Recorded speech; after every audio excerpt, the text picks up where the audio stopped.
Ormanın kalbi, hayvanlara sevgiyle dokunan çocuk.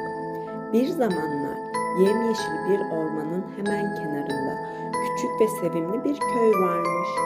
Bu köyde yaşayan herkes çalışkan ve doğayla dost bir şekilde yaşamalarını sürdürürmüş. Köyün en neşeli ve meraklı çocuğu ise 10 yaşındaki Ada'ymış. Ada, ormanın büyüsüne ve hayvanlara olan sevgisiyle bilinir. Köyde ona ormanın kalbi denilmiş.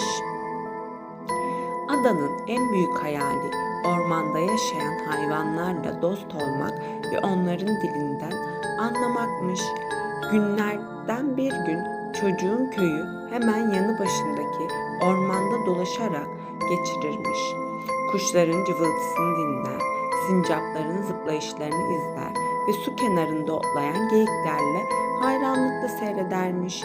Ancak Ada sadece hayvanları izlemekle kalmaz, onlara yardım etmek için elinden geleni yaparmış. Bir gün Ada ormanın derinliklerinde yürüyüşe çıkmış. Uzaktan ince bir ses duymuş. Sanki bir hayvan ağlıyormuş gibi hemen sesi takip etmiş ve küçük bir kirpiyle karşılaşmış. Kirpi dikenlerin arasına sıkışmış, dallardan kurtulmaya çalışıyormuş. Ada nazikçe yaklaşmış ve kirpiyi sakinleştirmiş. Sonra dalları dikkatlice açmış ve kirpiyi özgür bırakmış. Kirpi adaya minnettarlıkla bakmış ve ormanın karanlığına doğru yürümüş. Ertesi sabah Ada ormana geri döndüğünde bir sürprizle karşılaşmış. Küçük kirpi onun için parlak bir ceviz kabuğu getirmiş. Bu ormandaki hayvanların teşekkür etme yöntemlerinden biriymiş. Ada, kirpinin bu nazik davranışından çok etkilenmiş. Ona şöyle demiş: "Senin arkadaşlığını kazanmak dünyadaki en güzel hediyedir." Ve o günden sonra Ada ve kirpi sıkı dost olmuşlar. Bu dostluk hikayesi burada bitmiyormuş. Onların diğer hayvanları da adanın yardımsever ve sevgi dolu doğasını öğrenmişler.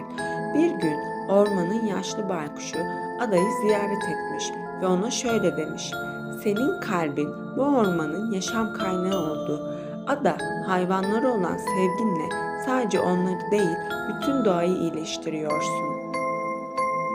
Ada, baykuşun bu sözlerinden sonra daha da büyük bir hevesle hayvanlara yardım etmeye başlamış. Yaralı bir tavşanın yarasını iyileştirmiş. Yuvasını kaybeden bir kuşa dallardan yeni bir yuva yapmış. Hatta susuz kalan geyiklerin suya ulaşabilmesi için bir akarsu yolu açmış. Her geçen gün ormanın hayvanları adanın sevgisiyle daha da güçlenmiş ve mutlu olmuşlar. Bir gün ormanın derinliklerinden kara bir haber gelmiş. İnsanların ormandan odun toplamak için ağaçları kesmeye başladığı söylenmiş. Ada bu durumu öğrenince hemen köy halkına gitmiş ve şöyle demiş: "Ağaçlar bu ormanın kalbidir. Hayvanlar onların gölgesinde barınır, meyveleriyle beslenir. Eğer ağaçları kesersek onların yaşamlarını yok ederiz." Köy halkı adanın sözlerinden çok etkilenmiş ve ormanı korumaya karar vermişler. Birlikte bir orman koruma planı hazırlamışlar ve ağaçları korumak için özel alanlar oluşturmuşlar.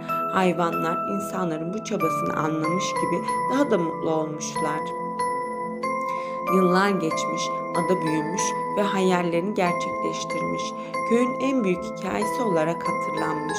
Ormanın kalbi olarak bilinen bu sevgi dolu kız sayesinde orman ve hayvanlar huzur içinde yaşamışlar.